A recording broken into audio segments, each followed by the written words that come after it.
de la ciudad, pero no solamente de la ciudad, sino también del cine. Y en ese sentido voy a tratar de citar algunas películas de Rossellini, Paisán, de Rossellini. Voy también a mostrar algunos ensayos de los actores naturales. O sea que va a ser una conversación interrumpida por esas citas pues a estos testimonios. Voy a mostrar también un testimonio y voy a abusar un poco de ustedes de la paciencia. Es un testimonio que me dio una señora ahora que estamos en la preproducción o en este trabajo anterior para construir La Mujer del Animal, que es la película que, si Dios quiere, vamos a rodar al final de este año. Vamos a mostrarles ese testimonio para que también entiendan un poco la forma de investigación y cómo es la forma que tiene un cineasta como yo, que hace películas de realidad, para construir sus guiones y para construir estas películas que pretendo que vayan más allá de la mentira del cine y que incurran y que se introduzcan, digamos, en esas verdades de la ciudad que estamos tan necesitados por conocer. Voy a empezar un poco también abusando de ustedes, de algunos que ya me han escuchado en algunos cursos y demás, pues contándoles un poco cómo nace, digámoslo, este tipo de películas con actores naturales, que creo que son lo que caracterizan, digámoslo, las películas que hemos hecho nosotros en Medellín. Este grupo de amigos míos con los que he trabajado, pues, digámoslo, tan apasionadamente desde hace muchos años. Entonces voy a devolverme un poco a contarles cómo ha sido un poco como la evolución y cómo, digámoslo, por carencias, por problemas, hemos tenido que tomar un camino extraño y un camino que, sin saber muy bien por qué, nos ha llevado, digámoslo, a algunos descubrimientos y algunos logros. Cuando nosotros empezamos a hacer cine en el año 80, ¿cierto? Realmente no teníamos, no sé por qué, ninguna discusión acerca del guión. Éramos unas personas realmente muy intuitivas, ¿cierto? Y además, yo empecé a hacer películas buscando los actores de los grupos de teatro y rápidamente me choqué, digámoslo, con la certidumbre de esos grupos de ese momento, del año 80-81, de que eran actores que no habían pensado nunca en cine ni en televisión y que eran actores muy teatrales. Entonces yo lo primero que tuve fue un enorme desconcierto de encontrarme actores que estaban totalmente sobreactuados y que nunca se habían preparado para tratar de reconstruir esa actuación propia de la vida cotidiana, sino que más bien eran actores, como les digo, totalmente panfletarios, sobreactuados. Yo creo que el teatro en ese momento en Medellín se había configurado alrededor de la política y por lo tanto era un teatro brechtiano, más bien como de consignas, de pregones, un teatro totalmente sobreactuado. Entonces estuvimos en los primeros esos años haciendo unos cortos muy pequeños, ¿cierto? Yo fui a la Biblioteca Pública Piloto, después fui al Colegio Ferrini, y en el Colegio Ferrini, que era un colegio donde iban a parar todos los pelados un poco hiperactivos que no se acomodaban en ninguna parte, y que era una época donde no había pues tanto celo, digámoslo, por la escolaridad de los alumnos, ¿cierto? Uno ahora ya no puede ir a un colegio y pedir conversar con nadie, tiene que pedir cita y tiene que hablar con el rector con tiempo. En esa época inmediatamente me dieron el permiso para pasar por todos los salones y yo desescolaricé todo ese colegio en media hora. Y no, todo el mundo tan contento, y entonces le pedí al rector que me diera permiso para trabajar con los muchachos, y empecé a trabajar con estos niños del Ferrini y empecé a buscar, digámoslo, el camino de actores naturales. Hicimos intentos por buscar actores de televisión. Me recuerdo que Luis Eduardo Arango fue un actor que buscamos porque nos parecía que reflejaba un poco la forma de actuar de la vida cotidiana. En ese momento estaba muy joven y es un tipo muy talentoso que todavía está en toda su vigencia, pero nunca Luis Eduardo Arango llegó a trabajar con nosotros porque estaba muy ocupado, ganaba mucha plata y realmente nunca nos cumplió las citas que nosotros le pedíamos. Y entonces nos tocó empezar a hacer un cine de actores naturales. Y como les digo, empecé a trabajar con esos niños, después fui y busqué un grupo de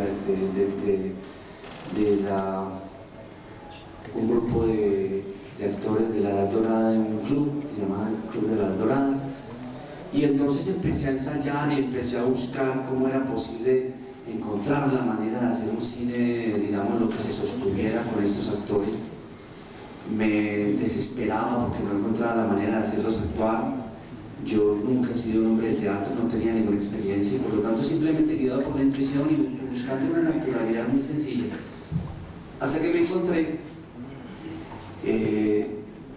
con un actor muy particular que se llamaba Alonso Arcila Monsalve, un locutor de radio que lo llamaban el habitante mayor y que hacía un programa que se llamaba Habitante de la Noche, Habitante Mayor de la Noche. Y yo vivía escuchando ese programa todas las noches, me trasnochaba leyendo y escribiendo poemas y bueno, y en la casa, era una casa muy particular porque todo el mundo tenía como invertido pues el horario y todos nos acostábamos como a las 4 o 5 de la mañana y pasábamos la noche despiertos, muy contentos, escribiendo, hablando, escuchando el programa y yo escribí un guioncito sobre el programa y cuando me gané un premio de Focine para hacer ese mediometraje fui a Todelar y entonces me encontré con Alonso Arcila y ahí, digamos, lo encontré el primer actor natural que yo conocí en el sentido de que me di cuenta que él era una persona que no necesitaba textos. Yo lo primero que le dije fue que improvisara, pues yo, mejor dicho, le daba unas indicaciones sobre lo que eran las secuencias y él empezaba a improvisar, pero lo interesante de todo era que él era un hombre que era un gran narrador de su mundo. Entonces empecé a entender que los relatos, digamos, lo tienen como dos formas, ¿cierto? O dos dimensiones, ¿cierto? Una es el universo y otra es el argumento. O sea, yo iba a contar la historia de una noche, de Habitantes de la Noche, del programa donde el locutor lo llamaban, digamos, los celadores para contarle que había un grupo de muchachos que les estaba robando las bicicletas, entonces el celador empezaba a echarle los perros a los muchachos y a alertar a todo el mundo pues por el peligro de esta bandita y al mismo tiempo eso servía para que ellos empezaron a robar unas bicicletas para sacar a un amigo de ellos que estaba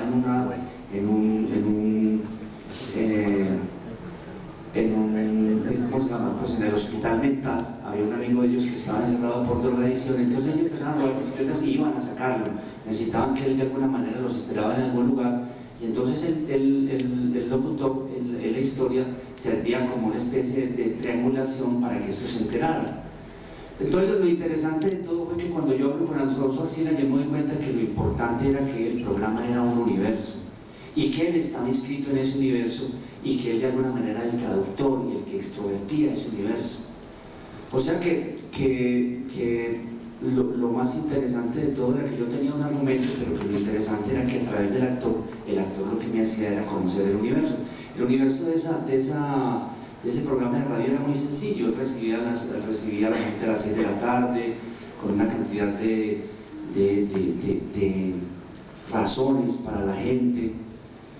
Él, digámoslo, tenía una relación muy especial con la gente que lo llamaba al programa, tenía una relación también especial con Recaredo, que era el máster del estudio, una relación también con un mago que iba por la noche. En todo caso, lo interesante fue que me di cuenta en ese momento que existían otro tipo de actores. Si ustedes ven el corto ahora, van a encontrar que los otros actores, los niños, digamos lo que yo había sacado del Ferrini, eran unos niños de todas maneras que estaban, digámoslo, como ateridos de frío en la actuación y estaban paralizados y que yo no tenía, digámoslo, las herramientas ni el poder para poderlos actuar como con naturalidad y con fuerza, como yo quería. El único que se desenvolvía, digámoslo, en ese corto y que tenía un lenguaje totalmente claro para conversar y rico en ideas, era Alonso Alcina. Después hicimos otro programa, otro corto, otro mediometraje de Focine, donde ganamos otro premio, que se llamaba La Vieja Guardia.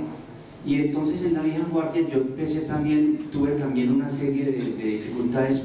Acudí a ese grupo de los señores de la Dorada, y yo vuelvo y repito, no tenía la forma de hacerlos actuar. A pesar de que ya me había encontrado un primer actor natural, no había sacado las conclusiones. Entonces aquí en este segundo trabajo sí fue muy interesante, y fue aquí descubrir realmente el concepto de universo. Entonces el concepto de universo fue simplemente que me encontré en la Universidad de Antioquia una compañera de estudios que me dijo que ella tenía, el abuelito de ella era un antiguo jubilado del ferrocarril de Antioquia. Esa película se llamaba La Vieja Guardia. Esa película se llama La Vieja Guardia y era la historia de los viejos jubilados del ferrocarril. El argumento me lo dio un cuento de Juan Diego Mejía que se llamaba La Guardia Dura, y yo tenía el argumento pero no tenía el universo. Entonces cuando le hago caso a esta amiga mía, me voy para unos cafés de Belén, y allá me encuentro con varios personajes antiguos jubilados del ferrocarril. Entonces cuando converso con esos jubilados del ferrocarril, me doy cuenta que ellos, digamos, no sé si son o no los actores, pero lo primero que ellos me dan a mí es, digamos, las voces de ese universo. Entonces empezaron a contarme una cantidad de historias del ferrocarril de Antioquia que yo había buscado en los libros infructuosamente, porque no existían, digámoslo, esos libros en donde te contaran la vida cotidiana del ferrocarril de Antioquia.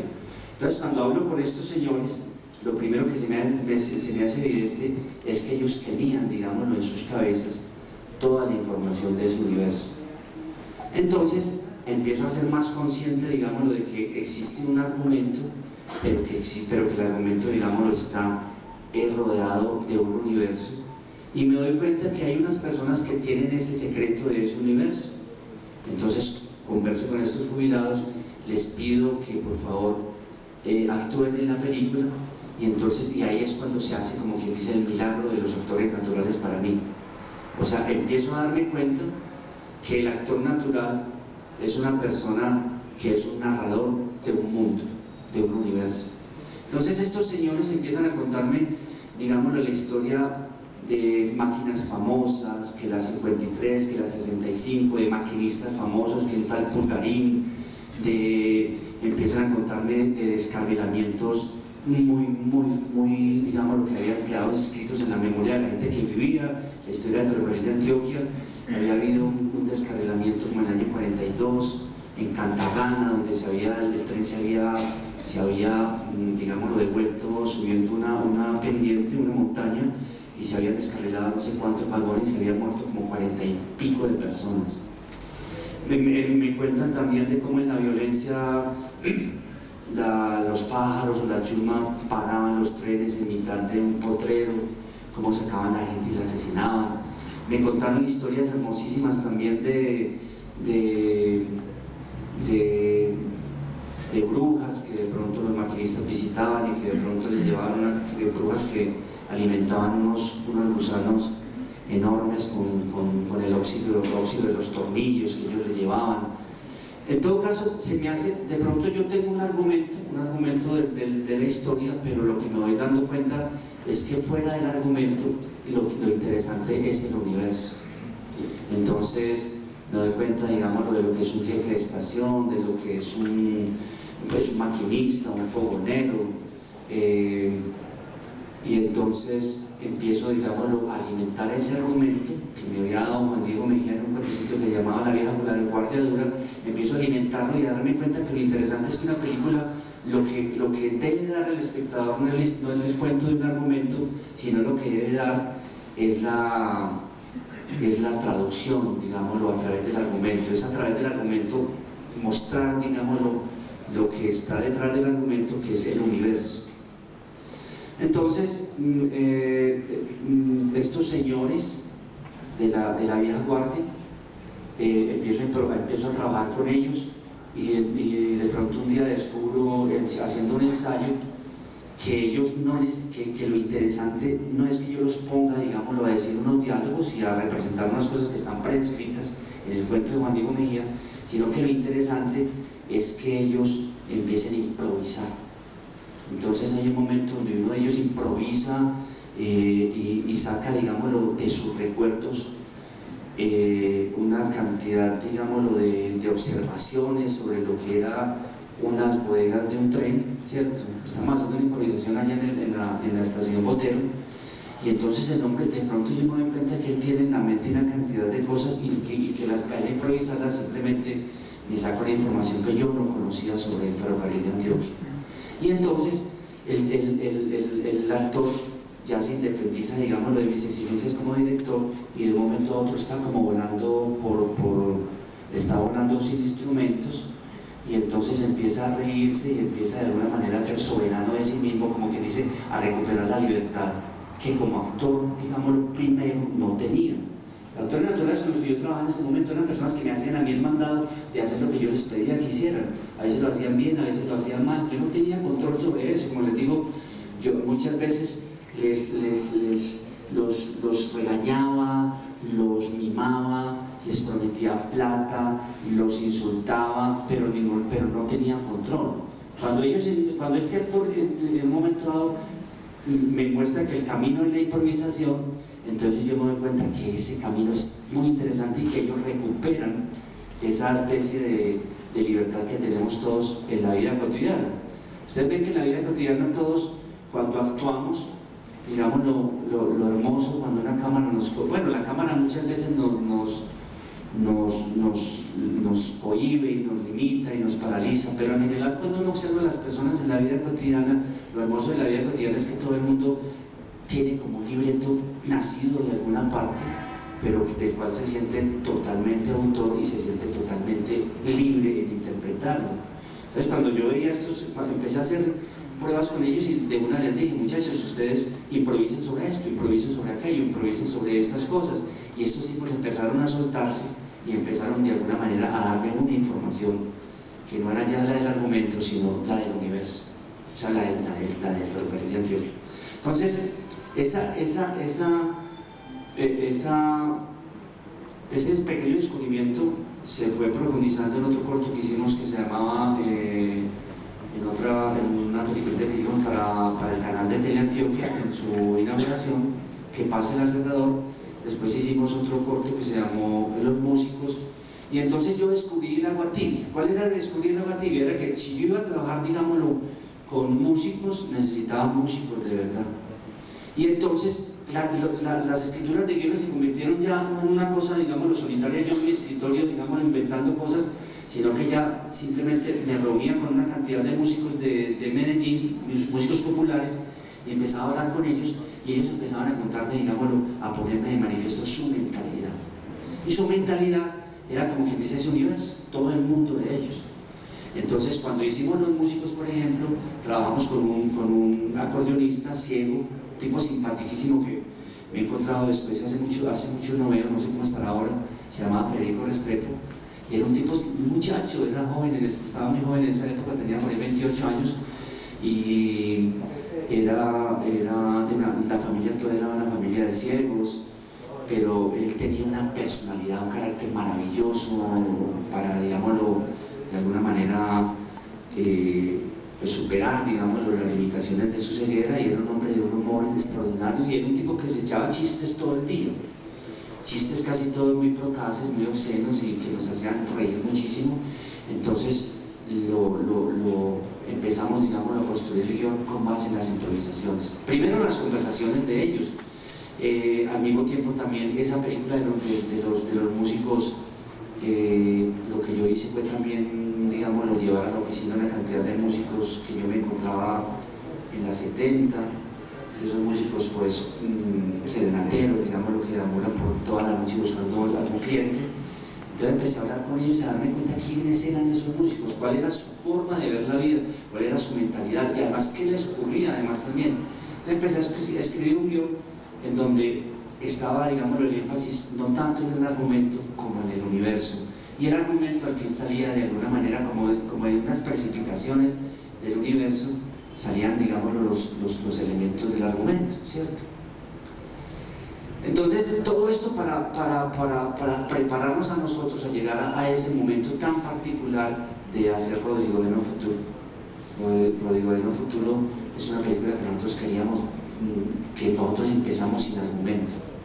O sea, cuando Luis Fernando Calderón y yo nos ganamos un premio en Focine en esa época, cuyo premio era hacer la película.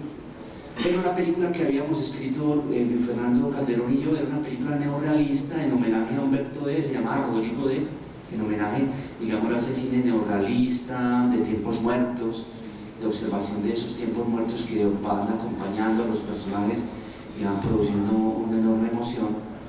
Pero Luis Fernando de pronto se retiró de la película porque se quedó trabajando en la universidad. Entonces yo le pedí a él permiso, le dije: Luis Fernando, yo voy a cambiar el guión de este. O sea, este argumento lo voy a cambiar completamente y voy a buscar hacer una película sobre las comunas de Medellín, y voy a hacer una película para tratar de entender qué está pasando en Medellín, año 86, en año en donde realmente la ciudad estaba sacudida por la violencia.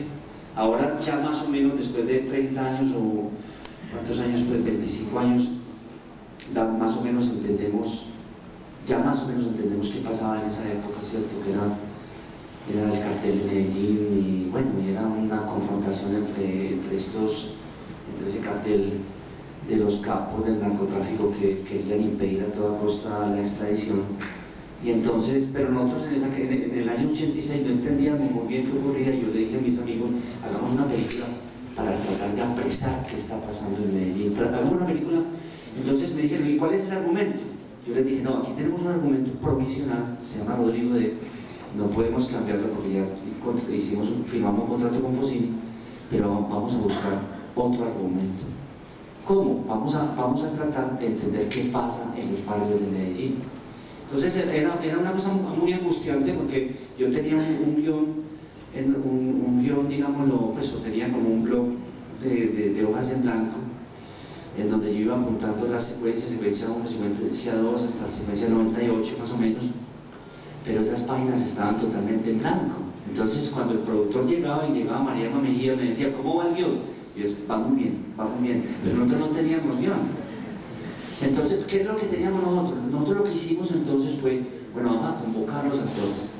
Entonces, de acuerdo a lo que habíamos aprendido, digamos, los de Habitantes de la Noche, la Vieja Guardia, los músicos, nosotros necesitábamos ser unas personas con las cuales conversar. O sea, era un cine que se hacía con un argumento provisional muy sutil, muy delgado, en busca de un universo que se nos iba a hacer presente a través de los diálogos y las conversaciones con los que iban a ser los actores naturales. Entonces lo que necesitamos era que esos muchachos de los barrios fueran a la oficina. Entonces fue muchísima gente, fue mucha gente que no hacía parte de esas comunas, pues no lográbamos. En radio en el Colombiano, en El Mundo, poníamos la noticia de que íbamos a hacer una convocatoria para un casting. Llegaba mucha gente, pero no llegaba la gente de allá, no llegaba, hasta que un día llegó una muchacha, se llamaba Rosa, que tenía debajo del brazo un libro que se llamaba El Antiarte, y después yo me di cuenta que eso fue como una señal especial, porque ella fue la que un día, después de vernos a nosotros, de rechazar, digamos, tantos actores, ella me dijo: no, Víctor, yo sé usted a quién está buscando a mis amigos de barrio. Entonces, ¿cómo son? Entonces rápidamente ella nos convocó a unos muchachos. Uno de ellos se llamaba Ramón Correa, era un poeta especial, porque el hombre escribía un diario de ladrón con un lenguaje cifrado. Él tenía una clave muy pequeña, una clave que eran las 5 vocales del 1 al 5 y 5 consonantes del 6 al 10, del 6 al 0, y con eso escribía un diario que nadie podía entender. Cuando él me lo leía, eran diarios en donde él contaba que robaba, que tenían problemas con otros combos. Era una cosa súper interesante, eran unas cosas como, y cómo robaba. Este muchacho Ramón, nos hicimos muy amigos porque nos encontramos porque él era, digámoslo, la mamita de él era de Liborina, él también era de Liborina, mi familia de mi papá era de Liborina. Bueno, entonces yo fui a conocer la mamita, y la señora pues era de una Liborina muy distinta a la de mi papá y a mis abuelos, ¿cierto? era una ligorina pues más marginal, más de vereda. De todas maneras ya había conocido al abuelo mío, don Miguel Gaviria, lo había conocido. Entonces eso nos unió muchísimo, a pesar de que éramos personas tan distintas, la poesía nos unió muchísimo. Este muchacho escribió unos poemas que ojalá algún día los podamos publicar, poemas muy especiales de ese mundo. Entonces, Ramón, un día subimos al barrio, Ramón le puso la mano a unos muchachos que pasaban en una moto corriendo, uno de ellos tenía la mano, el brazo estaba pues como si se le hubiera quebrado, ¿cierto? Entonces era un muchacho John Galvis y otro muchacho que no recuerdo cómo se llamaba. En todo caso les dijimos que bajaran a la oficina y después de decirles muchas veces, un día bajaron a la oficina. Entonces ahí empezó un diálogo extraordinario con estos dos muchachos. Lo primero que hicieron, les comento, fuimos a la casa de un amigo, yo no les he contado mucho esto, pero es la forma que tengo para decirles que nosotros llegamos, como quien dice, a otro mundo. Ese mundo, nosotros no teníamos el argumento de ese mundo, pero ese mundo empezó a hablarnos a través de estos muchachos. Entonces, lo primero era que esos muchachos no tenían cómo sentarse, cómo acomodarse en el apartamento de un amigo que me los prestó. Yo no sabía cómo sentarse en el sofá y yo no sabía qué pasaba. Entonces, claro, les dije, ¿qué les pasa? Y me dijeron, no, lo que pasa es que nosotros nunca hemos entrado a estos apartamentos sino a robar. Nunca hemos entrado a sentar. Entonces ya era un punto de vista muy particular. Y luego cuando salimos de allí fuimos a la oficina y entonces uno de ellos, Ramón estaba Ramón, John Galvis y otro pelado. Entonces Ramón lo primero que se emocionó fue que vio una moto estacionada frente a una casa, eso era por Santa Gema, la 33 arriba por Santa Gema, con la 84. Entonces Ramón lo que le sorprendió muchísimo, ella mismo dijo, uy, mira un botado, yo, ¿cómo que un botado? Y todos los pelados, ¿qué botado? Y entonces resulta que el botado, entonces yo le dije, no, pues ¿cuál botado, hermano? Si esa moto tiene un dueño, solo que el dueño está adentro. Pues no lo vemos, ¿cierto? Está adentro. Después vieron, otra cosa fue que inmediatamente, en ese momento había muchos lotes ahí en Santa Gema, entonces una ratica atravesó el lote de un lado a otro, o creo que atravesó el lote a otro. Y entonces este man inmediatamente mismo, mira esa ratica, ahí va por su melona la ratica y tal, y pues, si no es por ello, no veo la ratica. Después bien pena un tipo que está comprando en una tienda algo y va por el parque todo ensimismado como cualquiera de nosotros cuando está pensando en cualquier otra cosa. Y entonces como el hombre lo vieron así como tan ensimismado, dijeron, mira un paciente.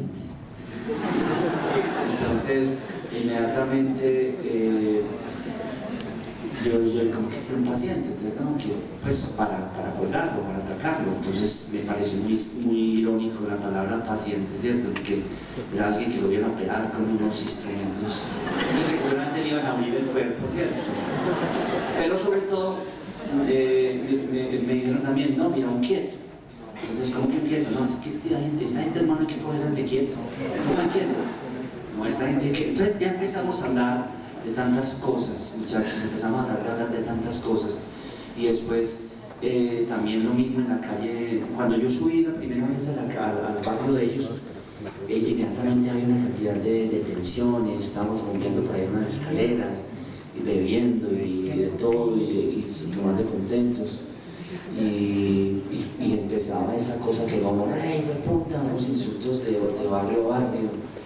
Y yo como que gonorrea. Y entonces apareció esa primera palabra, apareció esa palabra tan fuerte.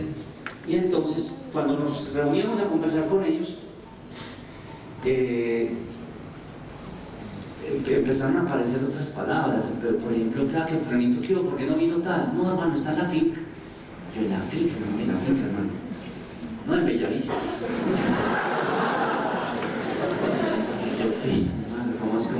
Entonces empezaron a aparecer una cantidad de cosas, la palabra paseo, doblado, encapiñado, torcido, traído. La palabra traído fue la que más me impresionó a mí, porque yo conservaba esa palabra traído como un recuerdo de infancia hermoso, ¿sí?